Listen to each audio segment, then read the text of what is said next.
Well, I can hardly believe it. Here we are at episode 200. Every single week for nearly 4 years, we've been coming out with a quick, actionable episode to help you along your real estate journey, but with a focus on short-term rentals. And we have covered a lot. A lot has happened over the last nearly 4 years. So I want to recap that this week and go over some of my biggest failures, things that I've learned managing with my team, now over 30,000 guests. When we first got started, that very first episode was my journey from 0 to 10,000 guests. So we've come a long way. We've learned a lot, and I want to share it with you this week on the Short-Term Rental Riches podcast. Welcome to Short-Term Rental Riches. We'll discuss investing in real estate, but with a specific focus on short-term rentals. Quick, actionable items to acquire, manage, and scale your portfolio. I'm your host, Tim Hubbard. So here we are years later. Thank you for everyone that's tuned in. I can't believe we have hundreds of thousands of people who have listened in from nearly 100 countries around the world. Yes, short-term rentals exist in the whole world. That's one of the exciting things about them. I want to share a little bit of my backstory because a lot has changed since that very first episode 4 years ago. Those of you that have tuned in each and every week, well, you know a lot of the changes, but for anyone joining us for the first time, I want you to know that our advice comes from real world experience. We are in this and we are doing it along with my personal portfolio. So when I got started a long time ago in real estate, that was back in 2010, I was doing long-term traditional rentals for quite a while, for about 6 years, 5-6 years. And it was a very slow route, as real estate often is. I got my license to be a licensed real estate agent in California. Definitely not necessary if you want to be investing in real estate. But it did allow me to land a position working as a commercial broker where we sold investments, all kinds of investments. So shopping centers, apartment buildings. We didn't sell short-term rentals actually, but land, warehouse, basically everything else. And I learned a lot in that job. It basically gave me the foundation for my investment career. So I was building slowly but surely. My first property was a fourplex. I moved into it. I did the house hacking thing. And then I just kept sort of adding properties. And then in 2015, that's when I switched my first long-term rental over to a short-term rental, and I never looked back. So from those very first guests, that's when the learning curve started, and it hasn't stopped. There is so much information out there. So I'm excited to be able to do these podcasts every week because it helps me sharpen my skills. I'm constantly studying, constantly going to conferences, constantly listening to other podcasts or YouTube channels, or learning whatever I can to improve my business. And I hope that it's helped improve yours as well. So once I got started with those first short-term rentals, well, then I realized, wow, this is making so much more money than my long-term rentals were. Once I found some opportunity outside of California, I only found that, by the way, by doing research and getting out there and actually checking things out. Luckily, we've got a lot of that research at our fingertips. But that brought me to Tennessee. After that, I actually moved out of the country. A lot of you know I've spent most of the last 6-7 years in Colombia, but that didn't stop me from building my portfolio in the U.S. I also expanded into Oklahoma. I'm now looking in other markets, but I've also acquired in Brazil. So it's been a fun journey. It's definitely had its ups and downs, but now I've got around 70 properties. They're not all short-term rentals. About 45 of them are though, and I'm constantly looking to add more. I'm actually working on a development down here in Medellin where I currently am. Purpose-built short-term rentals on a beautiful lot overlooking the city. I'm really excited for it. It's a new venture for me. I hope it works out. But construction is a different ballgame, especially in a different country. So I will continue to keep you posted on that. But needless to say, I'm not stopping in the short-term rental industry. And so I'm excited for the next 200 episodes to come. Short-term rentals have allowed me to do what I really got into real estate in the first place for. And that was so that I could travel. I love traveling, and I was really fortunate to go to Spain when I was in high school. I got to live there for a few weeks in the summer, and it was just enough for me to realize that this is a really big world. There's a lot of cool places to see, and everywhere is different. Every city within every state, within every country, it's all different. It all has a different vibe and a different energy. And so I love exploring. In fact, when this episode airs for the first time, I'm actually going to be in Europe. I'm really excited, getting ready for a 4-week trip, actually, heading to Poland, heading to Albania, heading to France, heading to Portugal. It's going to be a really good time. I am going to be working a little bit, but it's also going to be a good time just to reflect on the journey up until now. So that has been the journey up until recently this year. And then an exciting thing happened. We realized that the team we had built to help manage my own portfolio was big enough to where we could start taking on properties wherever they happen to be. So we began working with other short-term rental owners, everywhere from Canada to the East Coast, from studio apartments to properties that fit 20 people. So that has been a lot of fun. We've built an amazing team, nearly 15 people now from all over the world, mainly Philippines, mainly Europe, mainly Mexico, but we don't discriminate against countries. We're going to hire the best talent that we can find. So that's been a lot of fun, and I'm excited to see where it takes us in the near future. Before we jump into my biggest failures, I just want to go over a few of the pros, the positive things that have happened in the short-term rental industry since we published our first episode in November of 2019, quite a while ago. One big thing that's happened is we have more OTAs now. We have more online travel agencies, more places for us to list our properties. And it's also easier for us to list our properties than it's ever been. We have more software programs than we've ever had. We also have an industry supporting short-term rentals now. When I first got started, trying to find a housekeeper was not that easy. You might be able to find a good housekeeper to clean your house with a bunch of furniture in it while you're living in it, maybe once a week, or you might be able to find a housekeeper to help clean your property when you're getting ready to sell it. But someone that specifically worked in the short-term rental industry was a lot harder to find than it is now. So now we have professional companies that we can look out to. We have applications geared towards helping us find people to help service our short-term rental properties. We have new tools that have been created to help protect our properties. So that's one big lesson I'll get to, is that the property protection piece is an important one. But the nice thing about it is that we've pretty much got it figured out now.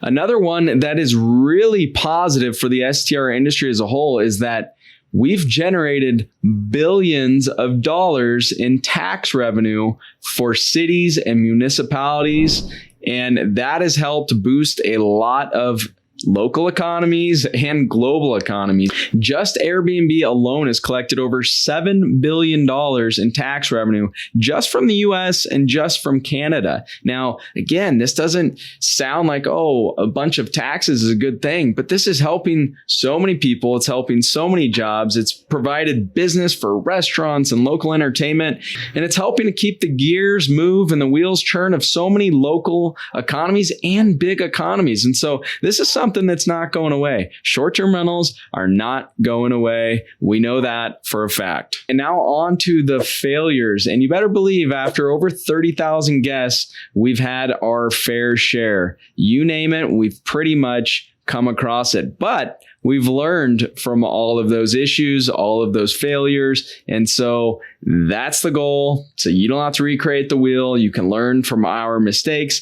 I think the biggest failure that we've ever made, and unfortunately it's happened more than once, is when a guest shows up to our property, something happened at some point and they weren't able to get in the property. So luckily this hasn't happened in a long time. I actually did a whole episode on this, so you can go back and check that out. But that is the biggest failure as an STR or short-term rental operator. If our guests can't get in, boom, we failed. So that's number one.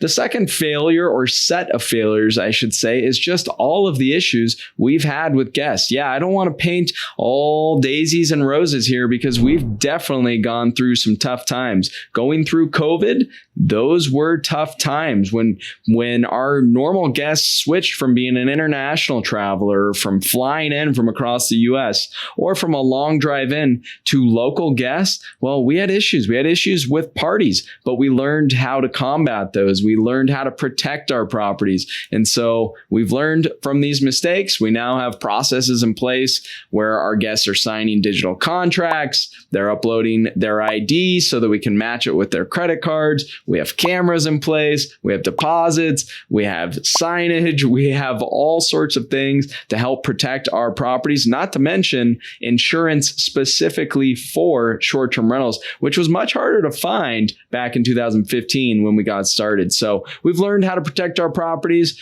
Go back to strriches.com, where we have all of our episodes, and just search for property protection. You'll find a whole bunch of things that pop up to help you protect your property. The same thing that we're doing with ours and now our partners' properties. So yeah, we've had some bad guests. We've also had some crazy stuff happen. And you know that these types of things happen in hotels as well, right? Anywhere where people are living for long periods of time or staying over and over, stuff's just going to happen. So yes, we have had attempted suicide before. We have found dead animals that fell down through the roof rafters and got stuck behind walls, creating lots of odor, stuff that you really couldn't even think about. But what do? We learn from these things. That's just the name of the game. That's how we continue to improve. That's how we continue to get better.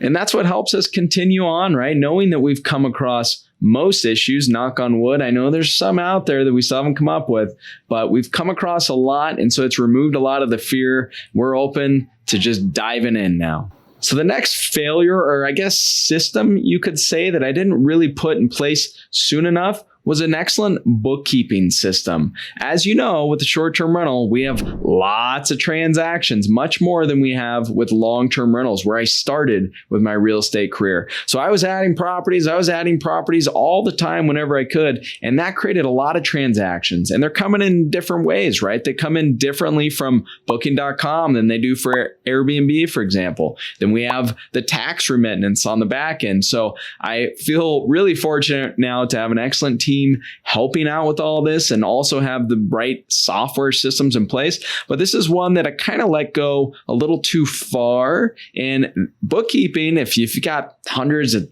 thousands of transactions that add up, that can take a little bit of work going back through. So if you're building your portfolio right now, take a second look at that. Make sure you have something and you're not overlooking anything. Another failure during the COVID time, actually, I was sort of stranded outside of Colombia where I had been living. I was down in Brazil, so you could say stranded, but luckily, I was stranded in what I'd call a paradise. So I really lucked out there. But before I could go back to Colombia, I went back to the US, and I was just waiting for the borders to open up in Colombia before I could go back there. And I've got a type A personality. I guess I can't just sit still for a really long time. So I was there in one of the markets where we have most of our properties, and I was looking to improve things, looking to make systems better, and looking to make it easier for everyone too, is the other thing, to make our operations easier.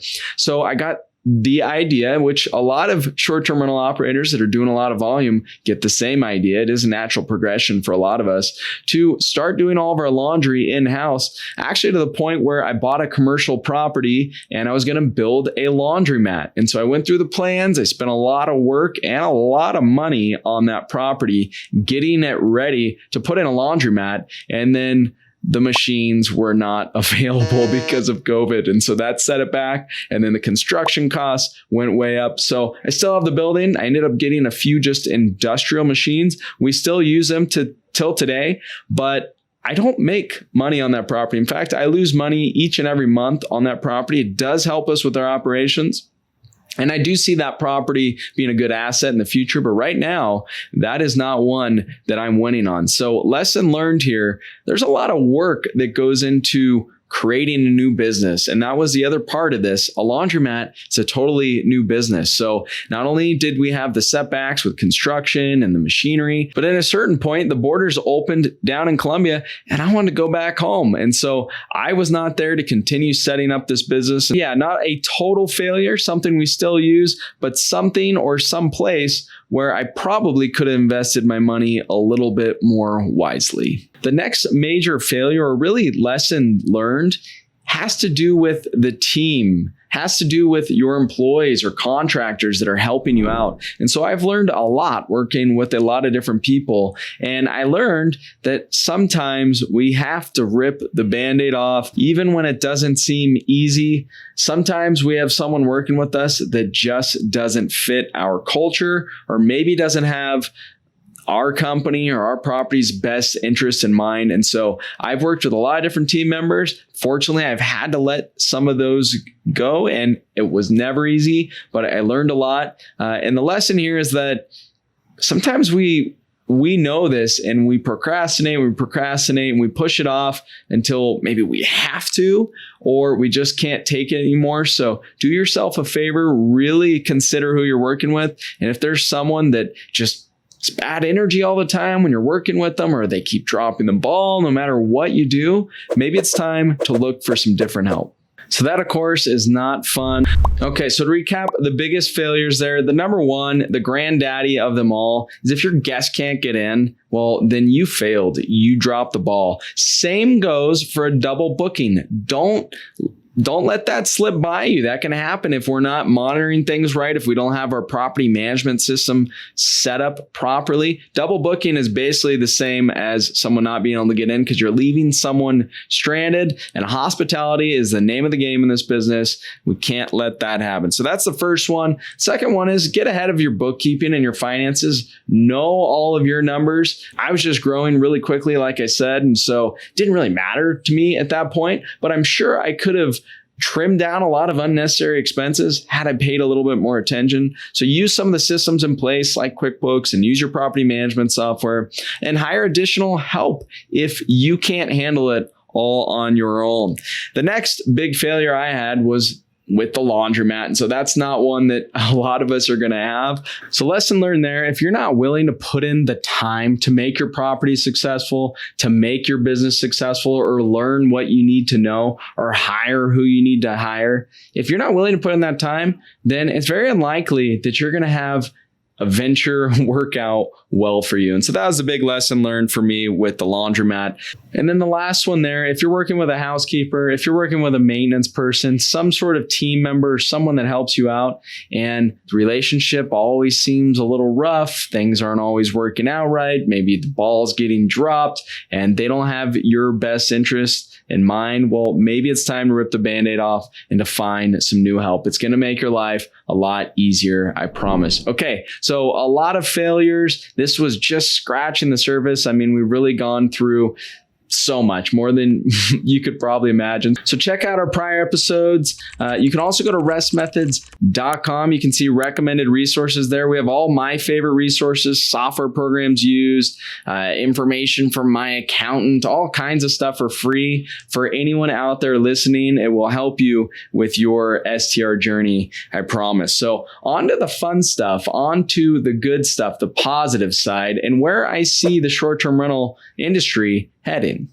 So the first thing is we have a lot of venture capital entering the space. We have hotels building short-term rentals into their portfolio. So we're going to be working with the big dogs here pretty soon. When I first got started with short-term rentals in 2015, you could throw up a property, you could do fine because people were loving it, but now we've got some increased competition coming in. Is there an Airbnb bust? No, I don't think so. Our properties are doing just fine. Our partners' properties are doing well. So don't let the media intimidate you. If there's a good opportunity out there, run the numbers, and I suggest jumping on it. A really exciting thing that's happened for all industries is AI. And we know that there's lots of different ways to use AI in our short-term rental business to help write listing descriptions, to help write reviews, to do market research. We can save a ton of time with AI, and you better believe it, that is making its way into the short-term rental industry. We have medium-term reservations really making headway in the short-term rental space because why? Well, people are living in short-term rentals now. They're not just traveling in them. So that is an opportunity for a lot of us. And for a lot of us, that is an opportunity we can use maybe just in our slow season. We've talked about that one before as well. This next one you could call a positive, but unfortunately for the other side of the equation, it's actually negative for a lot of people. And that's that rents are very likely going to continue to increase. With higher interest rates, people cannot afford to buy properties right now. Construction companies have higher costs to build properties, which means the supply isn't going to keep up, assuming interest rates stay this way. Of course, every market's different, but the reality here is that we're entering a renter's nation, which means more people are being forced to rent, but that does, on the other side, that pushes up our rents, right? And it also pushes up our short-term rental rent. Well, I'm really rambling here. I mean, there's so much to talk about for the last 4 years. I just want to give you an idea of our background, where we started, where we're going, where some of this information is coming from. I hope it's helping you through your journey. I want to leave you with some of my favorite books that have also helped. These have been my biggest mentor. Yeah, we don't necessarily have to be working with someone physically to be mentored by them. And so find your favorite YouTube channels, find your favorite podcasts. And if you can't work with someone locally or physically to mentor you through some of these things, then books can be your next best friend. So I'm just going to read through some of my favorite books here, ones that I really highly suggest that you read as well. They will change your life. If you're not a big reader, maybe go to YouTube, check out a 30-minute summary on these books. I swear they'll really change your life. So the first one is The Gap and the Gain, and this is by Benjamin Hardy and Dan Sullivan. And I want to read a quote from this one. It says, "The way to measure your progress is backwards, against where you started, not against your ideal in the future where you want to be." Because if we're always looking out into the future where we want to be, then we always feel behind and we can't appreciate all the things that we've accomplished. And so I hope over the last 4 years, you've grown, your short-term rentals have done really well, you've acquired more, or you're at least heading in that direction, and you can go back and see these moves you've made to go where you want to go. So I really like that book.